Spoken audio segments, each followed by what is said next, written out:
Answer 3 questions from this section in the spaces provided. The total marks for this section is 30.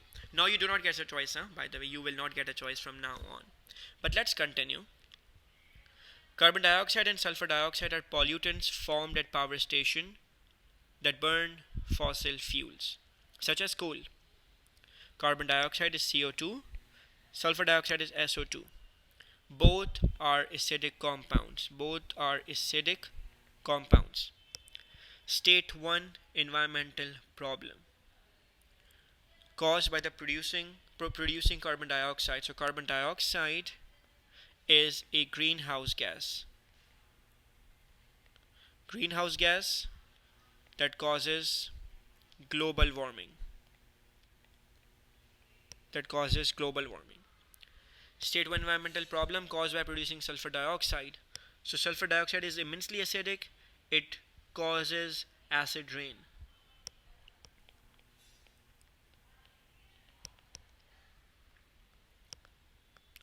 Sulfur dioxide produced at power stations can be removed by a process called flue gas desulfurization.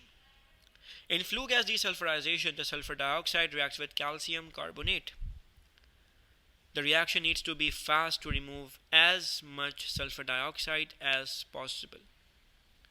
Explain using ideas about particles why the calcium carbonate needs to be powder instead of a single solid lump. So powder means more surface area. More surface area means more particles are exposed to the gas. So more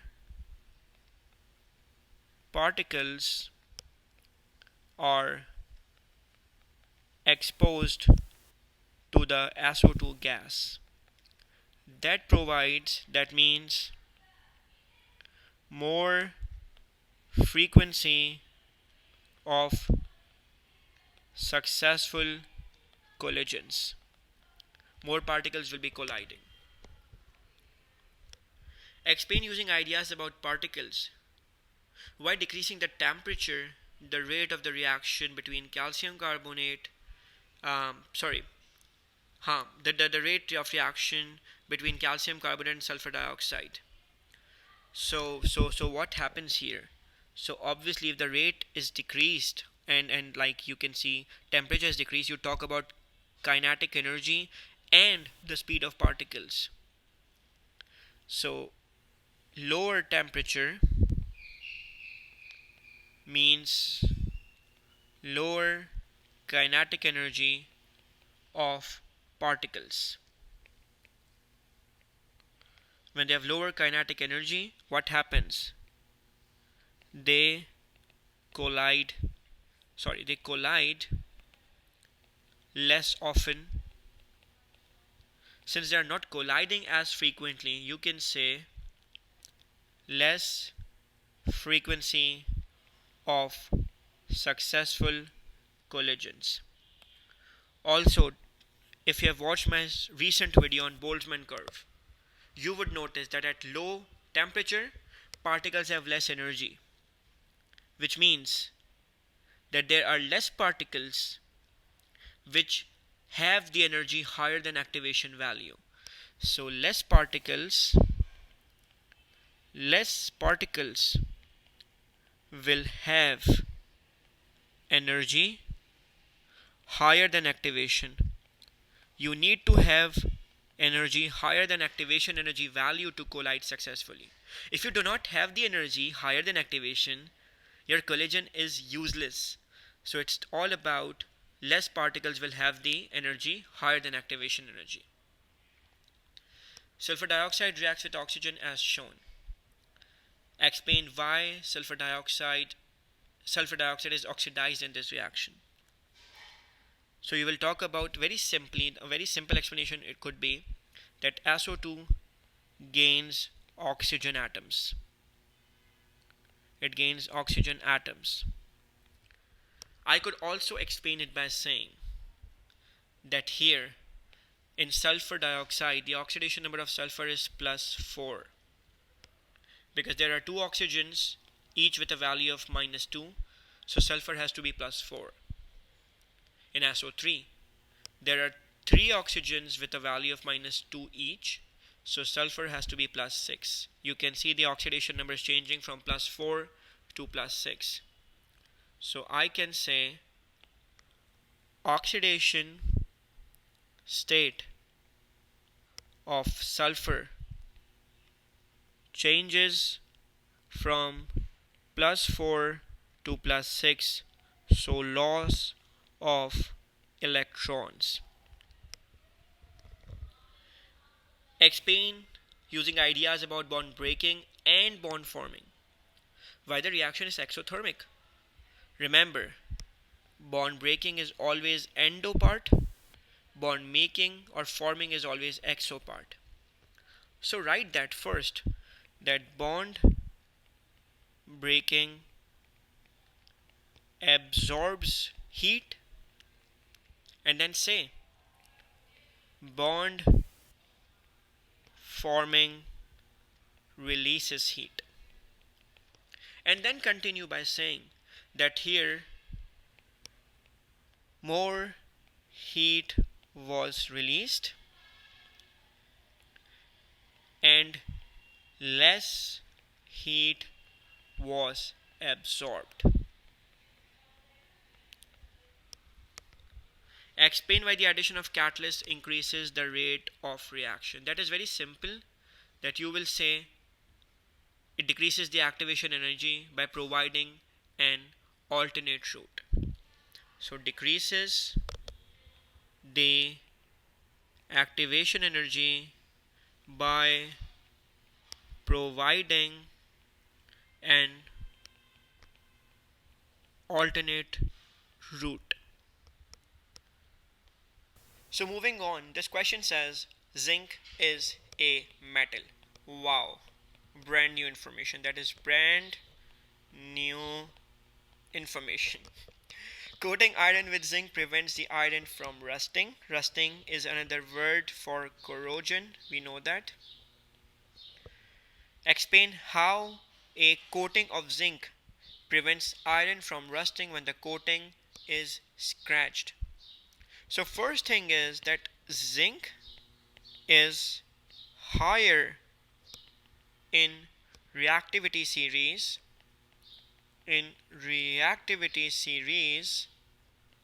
than iron. Number one thing is that. So you will say zinc is more reactive, right? And obviously when this happens, zinc will oxidize further first. It will oxidize first even before the iron could oxidize. So zinc is more reactive. It will oxidize in preference to iron. So it will sacrifice itself and not let iron oxidize. Zinc has metallic bonding. Describe with the aid of a label diagram the metallic bonding in solid zinc. So make sure you place a small box like this one. Let's say I put this. Don't forget to use you will draw solid circles, but in a regular pattern like this. And then each one has a positive charge on it. Since it is zinc, you can choose to write 2 plus. That's okay. If you even write +1, that's totally okay. And you will draw mobile sea of electrons around in the spaces like this. Since they want you to draw a label diagram, don't forget to notice cations, mobile electron. In order to describe that, you will mention that it is a lattice of cations surrounded by mobile sea of electrons that have electrostatic attraction. You will talk about strong electrostatic attraction between them. between them.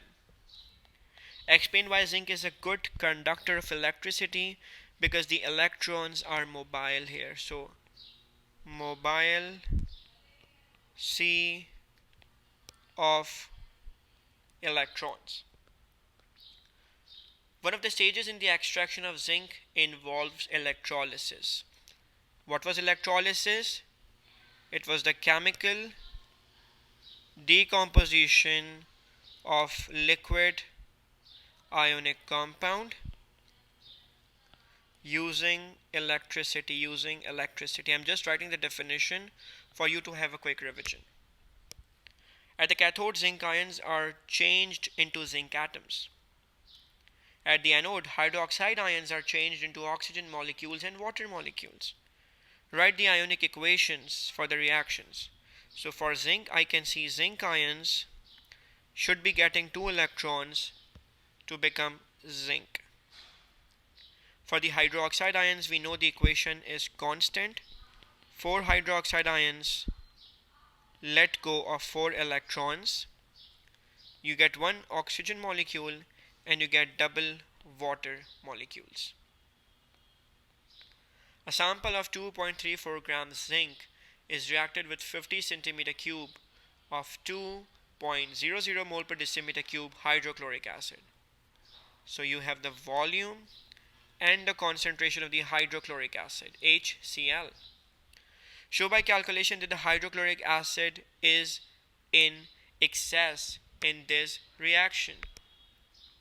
So let's say we need to find the moles of zinc first, that is 2.34 gram divided by the atomic mass.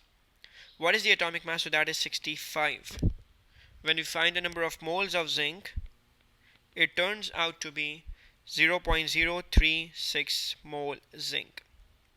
Let's find the moles of hydrochloric acid. So that is going to be CV over 1000. The concentration is 2.00, volume is 50.0, 1000 is a constant for conversion. The volume for hydrochloric acid is 0.100. Now we can notice that the ratio between zinc and HCl is 1:2. Between zinc and HCl, the ratio is 1:2. Now if you have 0.036 zinc, how much acid would you need? So you would need double acid. The double of it would be 0.072 mole HCl. That is needed. But you just mentioned that you have so much higher.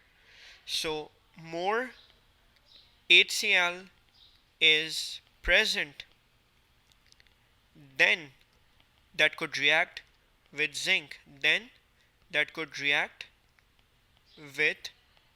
So it's in excess. Moving on. Alkanes are a homologous series of saturated hydrocarbons. Draw the structure of 2 different alkanes with the molecular formula C4H10. So we can draw first one as unbranched, which is going to be 4 carbons in a single line like this, and all their hydrogens like this.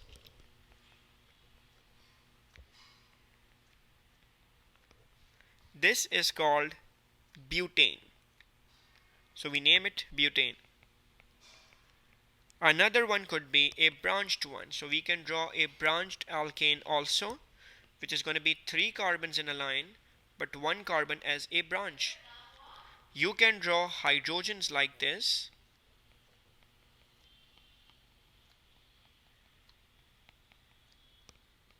And you will call it 2-methyl propane. It will be called 2-methyl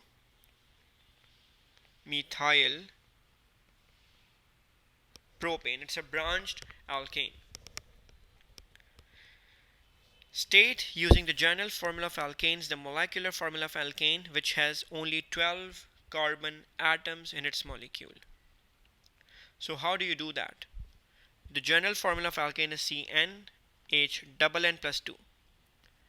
So if N is equals to 12, 2N plus 2 is going to be 26. So it's going to be C12H26. Many alkanes are separated from petroleum by fractional distillation. Describe the fractional distillation of petroleum. So you will say, first, petroleum is heated and vaporized. You talk about the vaporization of petroleum.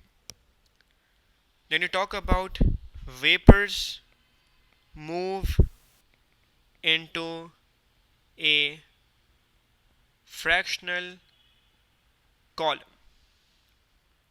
Then you talk about they are separated on basis of boiling point values. Fractions with lower boiling points move higher, and fractions with higher boiling points move at bottom.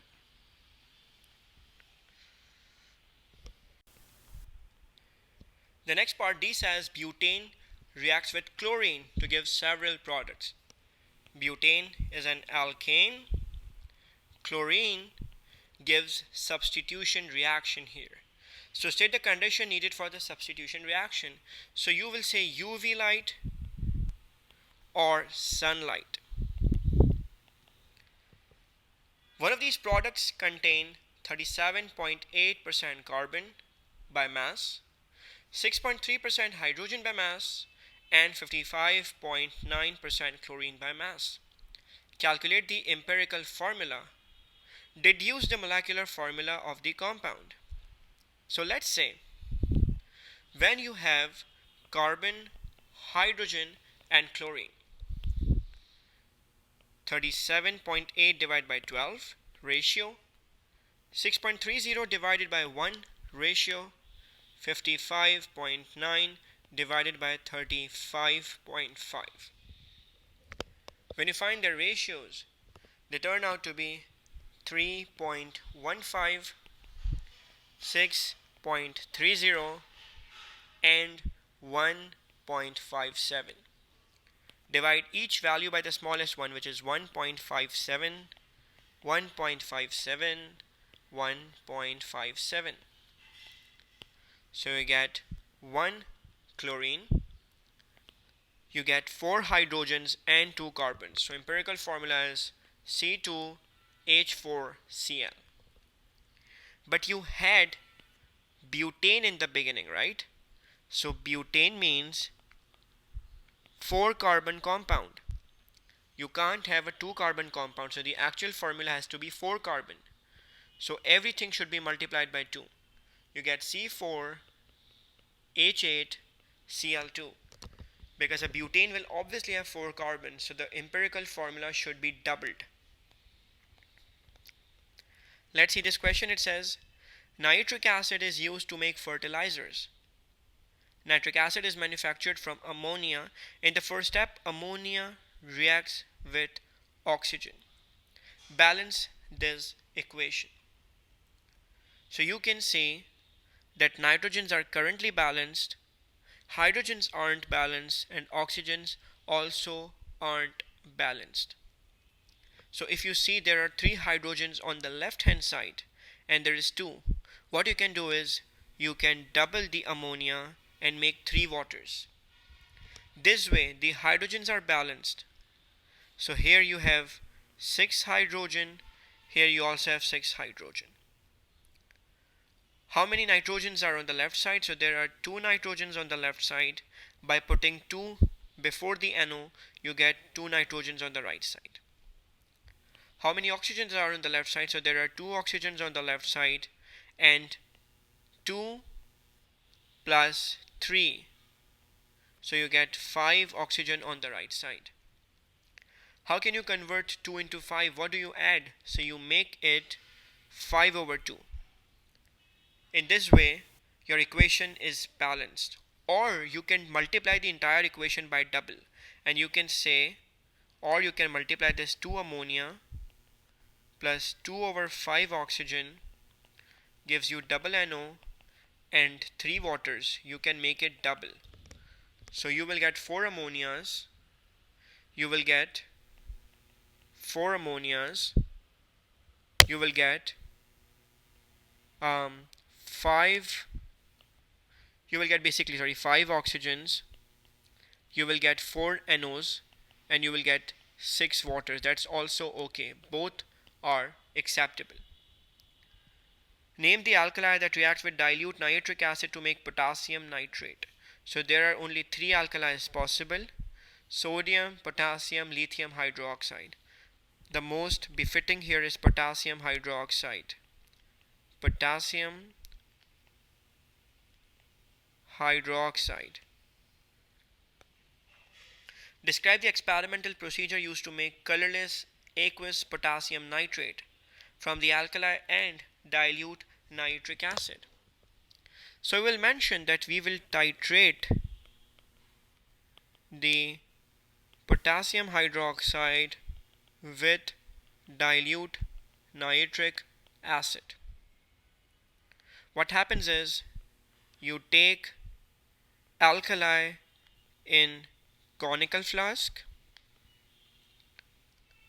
and add few drops in decanter.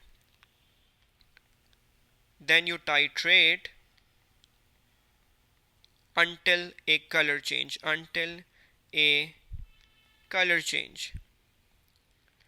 Then repeat the procedure. Then repeat the titration without indicator. Then repeat the titration without indicator. This way you will get a sample of aqueous potassium nitrate. You can do later crystallization to find actual potassium nitrate crystals. Calculate the percentage by mass of nitrogen in potassium nitrate. So we need percentage of nitrogen is equals to 1 nitrogen in potassium nitrate. Nitrogen has a mass of 14 and potassium nitrate is having an molecular mass of 39 plus 14 plus 48. So it turns out to be 101 times 100. When you do that, you get the answer of 13.86%. Moving on. Fertilizers leach into rivers and cause water problems. Name one other pollutant found in the river water. So that has to be detergents. That could also involve the transition metal, heavy metal ions that you use in industry and then they leak out. You can talk about pesticides, so you can talk about pesticides. You can talk about heavy metal ions that are wasted. You can talk about detergents. State 3 processes used in the purification of river water to produce drinking water. So first is going to be that you pass water through sieve. Then sedimentation happens. Using coagulating agent. You use a coagulating agent for sedimentation. Then you talk about filtration of clean water. Then you talk about use of carbon charcoal, which will remove the odors and small particles. And then you talk about chlorination for disinfection of water. These are the steps. I hope this entire paper is clear for you. We'll meet for the next paper. Stay tuned, guys. Thanks.